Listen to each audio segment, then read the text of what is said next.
असतात. दोन फक्त दिवसांचे असतात. त्यातून दुसरा दिवस म्हणजे द्वितीया किंवा बीज असे म्हटले जाते.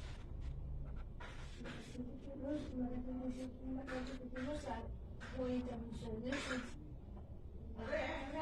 काय मित्रांनो, तुम्हाला आज मी जो सांगणार आहे थोडक्यातच तुकाराम बीज म्हणजे काय. वारकरी संप्रदायातील थोर संत म्हणजेच तुकाराम महाराज यांचा निर्वाण दिवस म्हणजेच तुकाराम बीज.